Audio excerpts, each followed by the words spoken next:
प्रणाम, मैं प्रतीक्षा चौधरी आज आप लोगों को कोरोना वायरस के बारे में बताने जा रही हूँ। प्रधानमंत्री जी द्वारा पूरे देश को 3 हफ्ते के लिए लॉकडाउन कर दिया गया है। इसलिए मेरा आप सबसे अनुरोध है कि सरकार के इस आदेश का पालन करें और ज़्यादा से ज़्यादा सहयोग दें। किसी भी तरह के अफवाह से बचें, अफवाहों पर ध्यान न दें।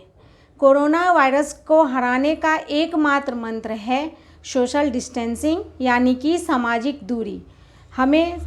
इसके लिए हमें सिर्फ़ और सिर्फ अपने घर में रहना है, अपने परिवार के साथ समय बिताना है। किसी भी तरह की लापरवाही नहीं करनी है। अगर लापरवाही करेंगे तो हमें बहुत बड़ी कीमत चुकानी पड़ेगी।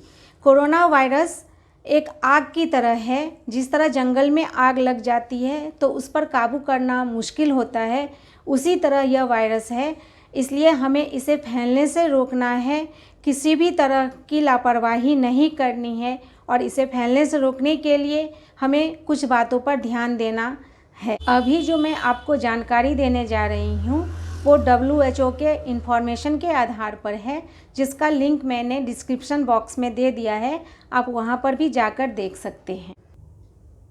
ये बात तो आपको पता ही होगा कि कोरोना वायरस से बचने के लिए हमें अपने आप को ज़्यादा से ज़्यादा साफ़ रखना है। अपने हाथों पैरों को हमें बार बार साबुन से धोना है और अल्कोहल बेस्ड सैनिटाइज़र का यूज करना है। और खांसते और छींकते समय हमें रुमाल या टिश्यू पेपर का यूज करना है और टिश्यू पेपर को बंद डस्टबिन में फेंक देना है। और खांसी और छींक आती है अगर हम लोगों को, तो हाथों को ऐसा करके और फिर इसके ऊपर हमें खांसना और छींकना है। यह एक अफवाह है कि गर्म मौसम में या गर्म पानी में वायरस ख़त्म हो जाता है।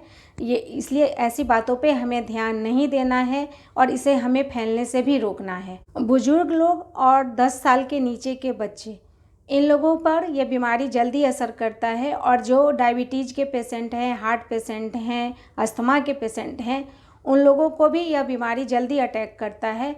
तो ऐसे लोगों को रोड पर घर से बाहर बिल्कुल नहीं निकलना चाहिए। और इसका मतलब यह नहीं जो आदमी जवान है वो रोड पर ही घूमते रहें, उन्हें भी घर पर ही रहना ज़रूरी है। इस बीमारी का अभी तक कोई दवा नहीं मिला है, तो इसलिए हमें इससे बचकर रहना है, सावधानी के साथ जीना है, सतर्क रहना है और अपने परिवार पर भी ध्यान देना है और सबको बचाना है। लास्ट में मैं बोलना चाहती हूँ, अफवाहों को मत फैलने दें। मेरे इस मैसेज को ज़्यादा से ज़्यादा फैलाएं, ज़्यादा से ज़्यादा बढ़ाएं।